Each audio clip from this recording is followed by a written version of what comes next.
இந்த முப்பெரும் விழா தகுதியான ஒரு கட்சி இருக்கின்றனா அது தேசிய முற்போக்கு திராவிட கழகம் தான். 2 நாளுக்கு முன்பு கட்சி ஆரம்பிச்சு முப்பெரும் விழா என்று இன்னைக்கு ஆளுகின்ற கட்சியை நடத்தினாங்க. அது முப்பெரும் விழா கிடையாது, இதுதான் முப்பெரும் விழா. தேசிய முற்போக்கு திராவிட கழகம் தான். ஏன்னா நம்ம தலைவர் கேப்டன் அவர்கள் 78, 79 தமிழ் திரைப்பட துறையில நுழைய வேண்டும் என்று ஆசை. ஆனா அந்த காலகட்டத்தில் ரஜினிகாந்த், கமலஹாசன் ஒரு பெரிய நட்சத்திரம், அவர்களுக்கு பெரிய பெரிய இயக்குநர்கள், பெரிய பெரிய தயாரிப்பாளர்கள் பின்பலமாக இருந்தார்கள். ஆனால் எங்களுடைய கேப்டன் அவர்கள் தன்னம்பிக்கையுடன் தமிழ் திரையுலகில் கால் பதித்தார்.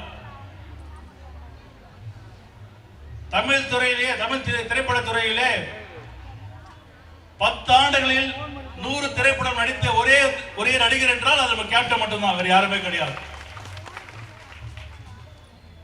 இது நான் ஏன் சொல்றேன்னா,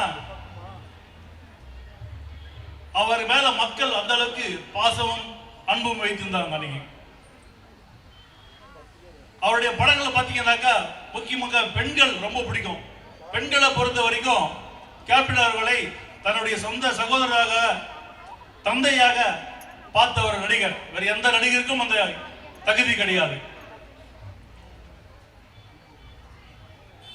தலைவர் அவர்கள் ஒரு கிராமத்துக்கும் போகும்போது அங்க இருக்கின்ற இளைஞர்கள், பெண்கள், ஏன்னா இவர் நடிக்கிற படங்களை பார்த்தீங்கன்னாக்கா புரட்சிகரமான படங்கள், சமுதாயத்துக்கு ஒரு பிரச்சனை தட்டி கேட்கின்ற கதாபாத்திரத்தை ஏற்று நடித்தார் அவர்கள் நடிக்கிற காலத்துல. அவங்கள பொறுத்த வரைக்கும் அங்க இருக்கின்ற ஒரு எம்எல்ஏவோ எம்பியை பார்த்து அந்த மனு கொடுத்தா நடக்காது அப்படின்னு எண்ணி கேப்டன் கிட்ட வந்து கொடுப்பாங்க எல்லா மனு. அவர் பாப்பார் கேப்டன், நான் வந்து ஒரு நடிகருமா, என்ன செய்ய முடியாது, இல்லைங்க நீ நினைச்சா பண்ணலாம் அப்படின்னு. இது கொஞ்சம் கொஞ்சமாக போக போக கேப்டன் எந்த வழியோ கேப்டனோட ரசிகர்கள் அந்த வழிதான் வந்து வளர்ந்தாங்க. தமிழகத்திலேயே அதிகமான ரசிக மன்றம் இருந்த ஒரு மன்றம் விஜயகாந்த் தலைமை ரசிக மன்றம் தான். கிட்டத்தட்ட 60,000 கிளைகள் கொண்ட ஒரு மன்றம் தமிழ்நாட்டில். இந்தியாவில் எந்த ஒரு நடிகர்களுக்கும் இந்த அளவுக்கு ஒரு கிளை கழகம் கிடையாது. இது அப்படியே போக போக என்னாச்சுனாக்கா, கேப்டன் வந்து இங்க உதவி பண்ணுவாரு. கேப்டன் அவர்கள் அவர் சம்பாதிச்ச பணத்தை 90% வந்து மக்களுக்கு கொடுத்து வந்தார் அவர். அதே பாணியில தான் கேப்டனுடைய தொண்டர்களும் ரசிகர்களும் அந்த காலத்துல அவர்களால் முடிந்த உதவிகள் எல்லாமே வந்து அந்த ஊர் மக்களுக்கு, பொதுமக்களுக்கு பண்ணி வந்தாங்க. அன்னைக்கு +2 படித்த மாணவர்களுக்கு நோட்டு புத்தகம், சீருடை, கம்ப்யூட்டர், இது மாதிரி பல வகைகள் கொடுத்த ஒரு ரசிக மன்றம் என்றால் எங்களுடைய ரசிக மன்றம் தான். இதுதான் பெருமையா சொல்லுவேன் நான். அந்த காலகட்டத்தில் வந்து ஊரக உள்ளாட்சி தேர்தல் நடைபெறுகிறது. கேப்டன் வந்து கேட்கிறாங்க, நம்முடைய மறைந்த ரசிக மன்றத்துடைய தலைவர் அண்ணன் ராமமோகன் தலைமையில் வந்து கேட்கிறாங்க, வந்து கேப்டன் நம்ம வந்து போட்டி போடணும் அப்படின்னு. கேப்டன் சொல்லாரு, நம்ம கட்சி இல்லை, சின்ன இல்லை, எப்படி நீங்க எல்லாம் ஒன்னா போட்டி போடுவீங்க, எங்களுக்கு தெரியாது கேப்டன், உங்களுடைய முகத்தை போட்டு நாங்கள் ஓட்டு கேட்போம் அப்படின்னு தலைவர் ஒப்புக்கிறாரு. கிட்டத்தட்ட ஒரு ரசிக மன்றம் 4000 இடத்துல வெற்றி பெற்றது என்றால் தமிழ்நாடு விஜயகாந்த் ரசிக மன்றம் தான். அதுக்கு பிறகு நம்முடைய ரசிகர்கள் மன்றம் சேர்ந்த நிர்வாகிகள் அனைவரும் சேர்ந்து நீங்க பார்த்து சாரதி, நல்ல தம்பி, இவங்க எல்லாம் சேர்ந்து என்ன வந்து இது மாதிரி இருக்குன்ற எல்லாமே கேப்டன் கிட்ட வந்து, கேப்டன் எங்களுக்கு ஒரு தனியாக ஒரு அடையாளம் வேண்டும் அப்படின்னு. அடையாளம் எப்படி வேணும், ஒரு கொடி தாங்க கேப்டன் அப்படின்னு. 2000 பிப்ரவரி 12 நம்முடைய ரசிக மன்ற கொடி கேப்டன் அவர்கள் கொடுத்தார். அன்னைக்கு கொடுத்த உடனே அடுத்து என்ன சொல்றாங்க, கேப்டன் நமக்குன்னு ஒரு கட்சி இருக்கணும் கேப்டன் அப்படின்னு. அதுக்கு வந்து ஒரு 3 இடத்துல கேப்டன் வந்து ஒரு மீட்டிங் எடுத்து பார்ப்போம் அப்படின்னு. காஞ்சிபுரத்தில், திருவண்ணாமலை, தூத்துக்குடி, ஈரோடு இந்த 4 இடத்துல நடத்தணும். அது 4மே மாநாடு அளவுக்கு அந்த அளவுக்கு கூட்டம் வந்த ஒரு இயக்கம் எங்களுடைய தேசிய முற்போக்கு திராவிட கழகம். இன்னைக்கு பாத்தீங்கன்னாக்கா ஒரு கட்சி பேர் வைக்கும் போது யாருக்குமே தெரியாம ஒரு லெட்டர் பேர்ல இதுதான் என்னோட கட்சி, இதுதான் என் கொடி என்ன வந்து விட்டு போயிடுறாங்க. ஆனால் நம்முடைய கேப்டன் அவர்கள் இதே ஒரு 20 வருஷத்துக்கு முன்னாடி வந்து மதுரையில செப்டம்பர் 14ஆம் தேதி குறைஞ்சபட்சம் ஒரு 25 லட்சம் தொண்டர்களை அழைத்து தன்னுடைய கட்சி பேரை அறிவித்த ஒரு தலைவர் எல்லாம் நம்ம கேப்டன் மட்டும்தான், அவர் யாருமே கிடையாது. தேசிய முற்போக்கு திராவிட கழகம் கட்சி உருவானது. கட்சி உருவான உடனே 20 வருஷம் நம்ம இன்னைக்கு கட்சி வந்தாச்சு. நம்ம ரொம்ப ஆரம்பிச்சு 6 மாசத்துல 2006 சட்டமன்ற தேர்தல் நடக்குது. இப்ப பாத்தீங்கன்னாக்கா வாட்ஸ்அப் இருக்கு, யூடியூப் இருக்கு, சோசியல் மீடியா இருக்கு, ஏகப்பட்ட தொலைக்காட்சி இருக்கு. ஆனா அந்த காலகட்டத்தில் தொலைக்காட்சி, பேஸ்புக், ட்விட்டர்லாம் கிடையாது. வெறும் 10 நாள்ல நம்முடைய முரசு சின்னம் தமிழ்நாட்டில் எல்லா பட்டி தொட்டி எல்லா இடத்துக்கும் சென்று 8.3% நம்ம ஓட்டு வாங்கணும். நம்ம கேப்டன் அவர்கள் விதாச்சத்தில் வெற்றி பெற்றார். அதற்கு பிறகு 2009 பாராளுமன்ற தேர்தலில் கிட்டத்தட்ட 10.3% ஓட்டு வாங்கணும். அப்போ இந்தியாவே திரும்பி பார்க்குது. கேப்டன் அவர்கள் டெல்லியில பேசுறாங்க, கேப்டன் எங்க இருக்காரோ அந்த கூட்டணி வெற்றி பெறுவது.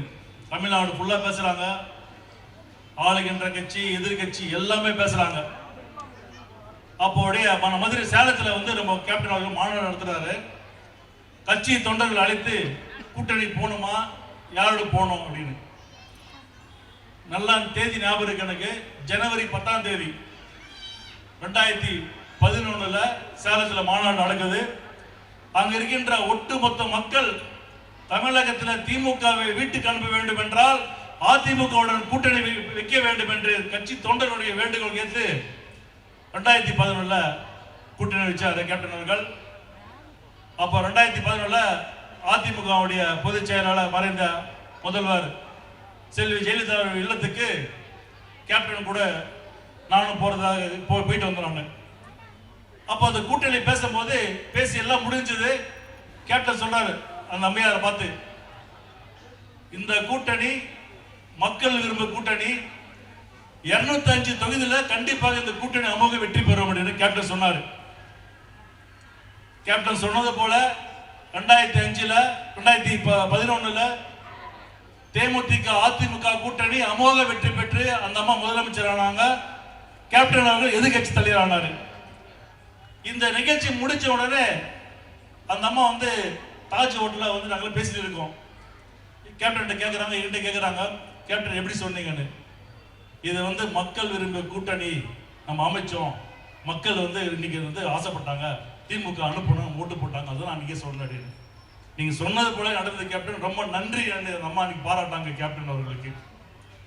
இது நான் ஏன் சொல்றேன்னாக்கா, இந்த அந்த கூட்டணி 2 கட்சியும் விரும்பிய கூட்டணி அது.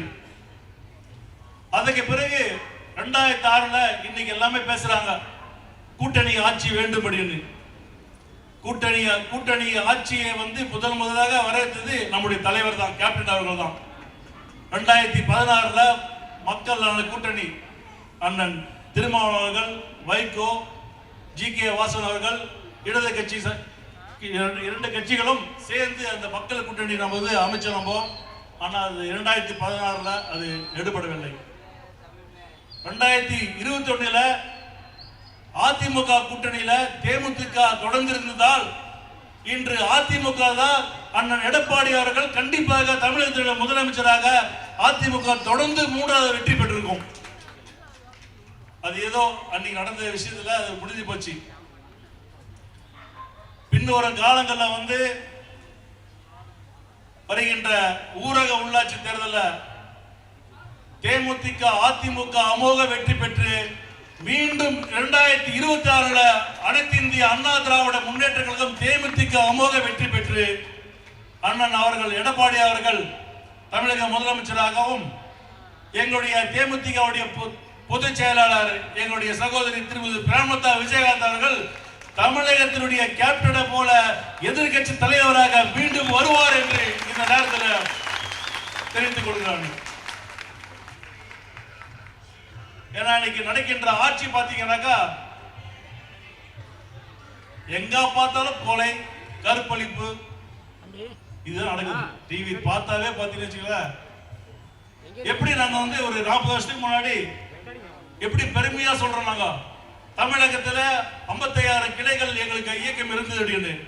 இன்னைக்கு திமுக பெருமையா சொல்லுது, தமிழ்நாட்டில் அனைத்து கிராமங்களிலும் குட்காவும் கஞ்சாவும் வைக்கப்படுகிறது. இதுல அவங்களுடைய பெருமை, அவங்களுடைய சந்தோஷம். இன்னைக்கு இந்த அளவுக்கு மோசமா இருக்கு. இன்னைக்கு அவன் இன்னைக்கு பாத்தீங்கன்னா 2 நாள் முன்ன பாத்தீங்கன்னாக்கா அரக்கோணத்துல இருந்து பாம்பேக்கு ட்ரெயின் போகுது. ஒரு ஸ்டேஷன்ல பாத்தீங்கன்னாக்கா டீ, காஃபி, போண்டா, பஜ்ஜி விற்பாங்க. அது நம்ம பார்த்துருக்கோம். ஆனா இந்த திமுக ஆட்சியில பாத்தீங்கன்னாக்கா ட்ரெயின்ல பாத்தீங்கன்னா ஒரு பேக்ல ஃபுல்லா குட்கா, ஒரு குட்கா பேக்கெட்டு எனக்கு விலை எவ்வளவு தெரியாது, ஆனா ட்ரெயின்ல வந்து ஒரு குட்கா பேக்கெட்டு 100 ரூபாய் ட்ரெயின்ல வித்துட்டு போறாங்க. இது வந்து எல்லா தொலைக்காட்சியிலும் வருது. இன்னொருத்தர் அதே மாதிரி பேக்ல ஒரு கோட்டர் வந்து 250 ரூபாய். இப்படி இருந்து ட்ரெயின்லயே வந்து மொபைல் சர்வீஸ் தராங்க. இன்னைக்கு இந்தியாவில வேற எந்த மாநிலம் கிடையாது. இந்தியாவிலே சிறந்த மாநிலம் குட்காவுக்கும் கோட்டருக்கும் தலை சிறந்த மாநிலம் இன்னைக்கு தமிழகம் இருக்கு. இன்னைக்கு ஆனா இன்னைக்கு பெருமையா சொல்றாங்க இந்தியாவில சிறந்த மாநிலம் தமிழ்நாடு. கிடையவே கிடையாது. எதுல சிறந்த மாநிலம்? குட்காவுக்கும் கள்ள சாராயமும். ஆகிய தமிழகத்தினுடைய முதலமைச்சர்களுக்கு இந்த தேமுதிகவுடைய முப்பெரு விழாவில் எங்களுடைய வேண்டுகோள், இந்த கள்ள சாராயம், இந்த மதுவை கண்டிப்பாக நீங்க ஒழிக்க வேண்டும் என்று கேட்டுக்கொண்டு, மீண்டும் இதே பகுதியில் நம்முடைய தலைவர்களுடைய என்னுடைய ஆசை, இதே இடத்துல தலைவருடைய சிலை வைக்க வேண்டும் என்று தமிழக அரசுக்கு என்னுடைய வேண்டுகோளை வைத்து விடைபெறுகிறேன். நன்றி, வணக்கம்.